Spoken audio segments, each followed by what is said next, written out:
All right, hey there, beautiful humans. Welcome to a new mini unit. First, disclaimer on genetics. We're going to do our best. This is one of those things that I would have a much easier time teaching you guys. You guys would have an easier time with learning it in person. I get that. We're going to do our best to do it anyway, first, because this quarter is ending up being pass-fail. So what you need to do is try, and you will be okay. And also because this is something that is going to serve you later. If you go on to nursing school, if you want to go on to medical school, any kind of higher education in healthcare, this stuff is going to help you a lot. So I want you to see it. I want you to be familiar with the terms. Heck, even if you want to go on and take IB biology next year, this is something that will absolutely help you out. So stick with it. Do your best. There's instructional videos. There's lots of help available. Do what you can. All right, so genetics. Let's start with a quick review of what you guys should have probably already seen in biology last year or the year before. Some vocab terms. A gene is the region of DNA that describes one trait. So it's a gene for eye color. The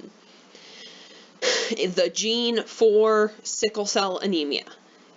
That doesn't tell you what version of that gene the person has. That would be the allele. So the allele is the version of a gene that tells you which version of the trait the organism has. So you have a gene that says eye color, but you might have a blue eyes allele. That refers to the specific instructions that are in that location. The gene is the location. So it's the street address of where those instructions are going to be found. The allele is what the instructions actually are. Autosomal is it's an odd word. You're going to hear it around. You're going to hear it used. It refers to any part of the DNA that isn't in the sex chromosomes because those genes behave a little differently than the ones that are on the X and Y chromosomes.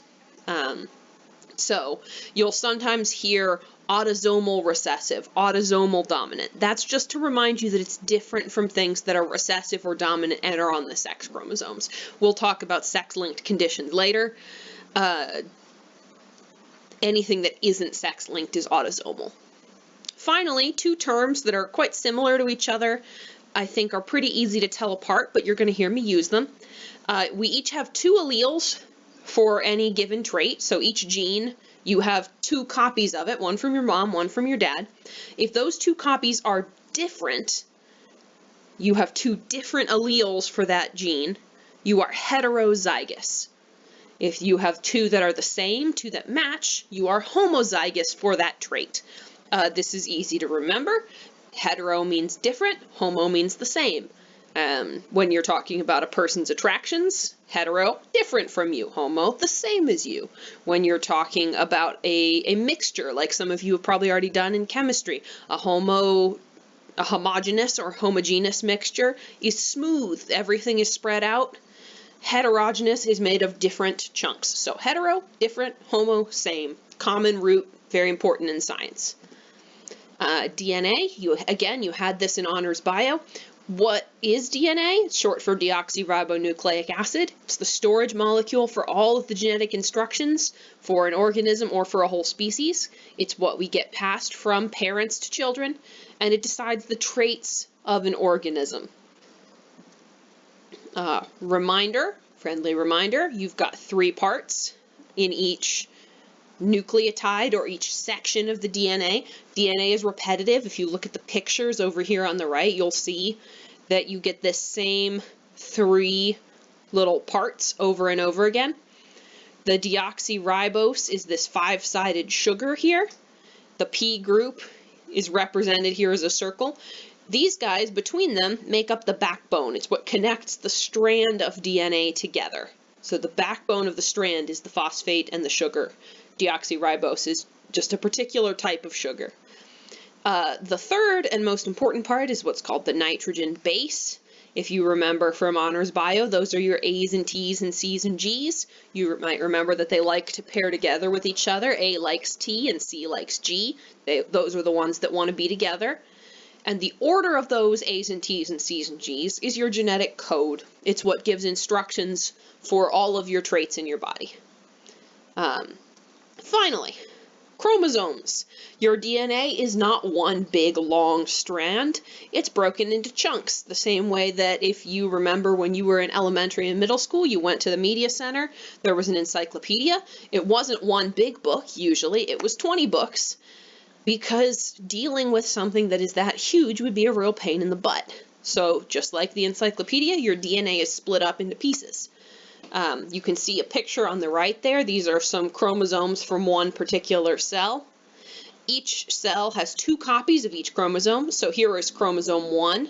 You have 2 of them. 1 from your mom, 1 from your dad. Then for chromosome 2, you get 1 from your mom, 1 from your dad, all the way down the line until we get to the sex chromosomes. Hold that thought. The important numbers here are you have 23 pairs for 46 total chromosomes. There's that word again, autosomal. Chromosomes 1 through 22 are called autosomal. They match. Chromosome 1 and chromosome 1 have the same genes on them. Sex chromosomes are where this can get a little weird. Because when you're talking about sex chromosomes, females have matchy-matchy chromosomes.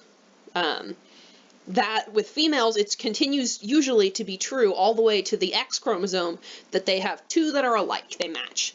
Males are weird. The Y chromosome, if you look at this little picture over here, it's short, it's stubby, it has like a quarter as many genes on it as the X chromosome does.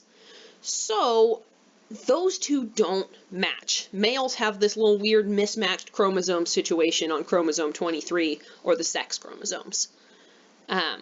The egg will always give an X because look at this, the female only has X to give. She will the egg will have one X chromosome or the other, but it'll always be an X. You need an X to survive. Males can give an X or a Y, so the male or the sperm controls the sex of the baby. Yeah, okay, that's everything we need to talk about there. We'll end this video and come back in a few minutes with a quick review of the very, very basics of the cell. Remember from Honors Bio, the nucleus is what stores the DNA, contains all 46 of your chromosomes. The exception to this is if that cell is an egg or a sperm, it's only going to have 1 of each chromosome for a total of 23 chromosomes. And there's a very good reason for this, which is you're going to put 23 from one parent together with 23 from the other. Sorry, got an email. And those are going to come together to make a new person. You don't want that person to get 46 from each parent, because then they would have way, way, way too many chromosomes and would actually not survive to be born, usually. So 23 plus 23 gets you back to that 46 number. So that's your basic review of DNA. Hopefully most of that is familiar from Honors Biology. Feel free to take a minute and go back to listen to any of it again if it was confusing or troublesome, or to check out some information on YouTube. There are some great videos about DNA and how it works. All right, see you guys in a couple minutes for talking about reproduction and heredity and how genetics pass on from generation to generation. Bye.